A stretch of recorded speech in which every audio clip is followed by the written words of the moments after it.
That was a lot of information, wasn't it? I bet you have a lot of questions, and we have a lot of answers for you.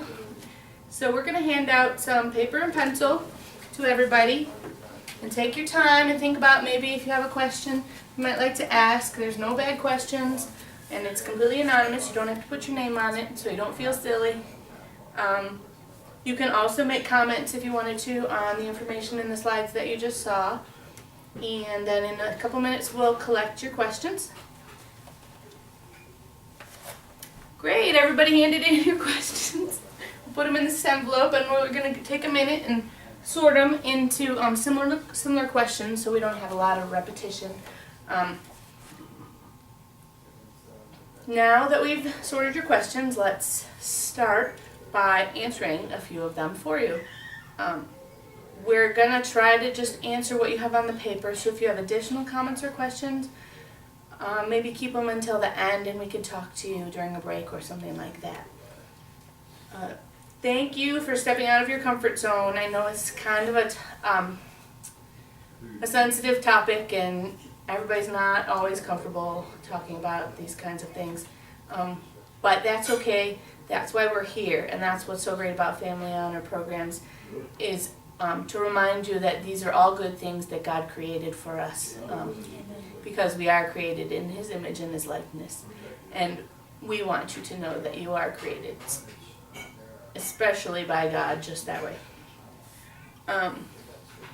And parents, please, please, please continue these conversations at home with your kids, because you are going to be their go-to person when they have these issues come up in their relationships and their friendships, and you need to keep that bridge of communication connected and stay open to hearing each other out and asking and answering these questions. The first question we have is, why do we have sex? Well, like I was saying before, God created us, and He created us in His image and likeness, and He created us male and female. He did this so He made us different so that we can make a complete and sincere gift of self to each other. If we were the same, we wouldn't be able to give in our own way, if that makes sense. And as male and female, we can create a bond that is the ultimate closeness. You can hold hands with someone and be close, but you're not experiencing the ultimate closeness called the marital embrace. That's specifically designed for the marriage relationship, the committed marital relationship. In the marital embrace, the two become one. On your wedding day, you take a vow to only be together with each other, and you keep that promise until death do us part. When a woman is ready to participate in the marital embrace, as you saw in the slides, the vagina becomes soft and moist to receive her husband's penis. And spousal intercourse, also known as the marital embrace, is our physical way of repeating our marital vow that we made on our wedding day. It's our way of saying, I want to be connected with you in the ultimate form of closeness, in the marital embrace. It's the ultimate way of loving. And it's a total commitment of your heart, your mind, your body, and your soul. So it's not just a physical act. It's a total person act. On your wedding night, it's called, you have the consummation of your wedding night. If you make a marital vow and you are not able to make your consummation, oftentimes it's kind of a technical thing, but that could render a marriage invalid, and that's why it's very important for a husband and wife to be able to come together in this way. Now, I'm sure there's exceptions for physical disabilities or whatever, but in general, the way God created us to come together in the marital embrace to solidify that marriage vow that we made on the altar in front of all your family and friends and the priest. Marital intercourse is a gift from God, and it's designed by God to be safe, romantic, passionate, and pleasurable. That's God's gift to us, so that we can enjoy the fruit. We can enjoy the fruits of the gifts that He's given us. Premarital sex, sex before you're married, and extramarital sex, sex outside of the marriage relationship, like infidelity. Those things contradict the way God created us, your spice flower, your spiritual, physical, intellectual, creative, and emotional parts of your total person. And because this is not God's plan, it can result in a lot of risks and problems, physically, emotionally, and spiritually. Some of the problems that we see that are a result of these types of activities that aren't part of God's plan can stem from things like pornography and masturbation and prostitution. Because we are a total person, we're not just a machine. Our bodies are not machines to be rented out, for example, as a prostitute, or to be used in pornography, or for us to be using ourselves, as in masturbation. And these things can harm our total person in many different ways. You have this book, Our Power to Love. Open up your book to page 63.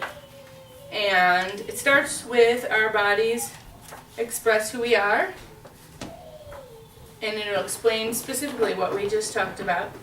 How prostitution is like offering your body as a machine to rent. And that is not good. And in the bottom paragraph here, it also talks about why masturbation can be called self-abuse, because you're using yourself. You're not giving yourself as a gift to someone else. You're turning yourself inward and using yourself for an unhealthy pleasure that God did not intend. And pornography is the abuse of the person exposed. So all of these things can hurt us, our mind, our body, our spirit, in very extreme ways, and we want to make sure that we always focus on loving another the way God intended us to, in the context of a committed and holy marriage. That's my question. Erin, would you My like? question will be a little bit shorter. We actually combined a few questions. And those questions are, when do you stop producing eggs? And do we have our period all our life? So those are good. That's a good question to combine. We actually have all the eggs that we will ever have by our 3rd month of conception, which is just amazing. So you are born with all the eggs that you will ever have. And that's actually almost around 500,000 eggs inside of you right now. And throughout our lifetime, we're actually only ever going to have selected to mature about 500 of those 500,000 eggs. So it's really amazing how God works. Eventually, this begins in puberty, when you begin selecting, the eggs are selected to mature. And then that eventually will stop, and that time is called menopause. So that usually happens to women around the age of 50, more or less. And the woman will stop selecting the eggs to mature and grow, and at that time she then will no longer have a period. It's amazing to see that how God has created our bodies so that we are fertile during those years where it's probably a lot easier for us to actually raise our children because we're younger. So we can see how God works through that. Nice job, Erin. I too just think it's amazing. 500,000 eggs. Oh my goodness. I mean, it's just so wonderful. There's just such an abundance from the Lord. Just an amazing, amazing thing. Well, I have a question that I think was very interesting because it's more directly biological, but I think that the miraculous nature of God is also displayed in this. And my question is, how are twins formed? And, you know, it is truly amazing the way that the Lord works, because he gives us not one, but two ways of making twins. And as you probably know, there are twins who look exactly alike. I mean, they're the same sex, their hair color's the same, eye color's the same. I mean, you can hardly tell them apart. And of course, those are identical twins. And then we have another kind of set of twins, which are called fraternal twins. And fraternal actually is just a name for brother. It just kind of means sibling. So it's not that they are identical, but they are related. And they are formed actually out of two different eggs. So they may be a boy and a girl. They could be two girls, they could be two boys, they could be different sex, but they would not have the same physical characteristics. One could have blonde hair, the other one could have brown hair. One could have brown eyes, the other one could have green eyes. These fraternal twins are actually formed from two eggs. What that means is that the mother's body would actually release two eggs, and then there would be two sperm, both entirely different, two totally different eggs, two totally different sets of chromosomes, united with two totally different sperm. Each egg then fertilized to produce two completely individual people, and that's why that their physical characteristics could be so different. With the identical twins, it's one egg that happens to be fertilized by one sperm, and then that egg splits into two identical eggs, and each one becomes its own individual person. So we can have twins who are two individuals coming from two eggs, or we can have twins that are identical coming from one egg that splits into two.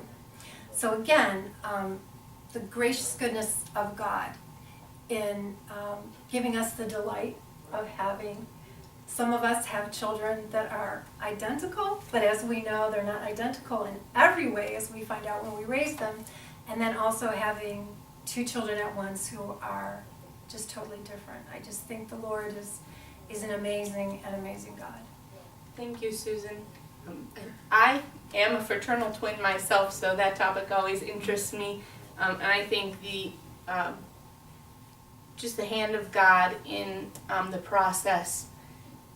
Because physically, in identical twins, we have one egg that splits, and in, as she was saying, two fraternal twins, two eggs, separate eggs. God is the one who brings the soul to the being. We create the human life, and at conception, each individual has a soul. And identical twins may look exactly alike, but they are completely unique in that they are their own being, their own soul, their own body. It's just, yeah. It's amazing. It is. Thank you.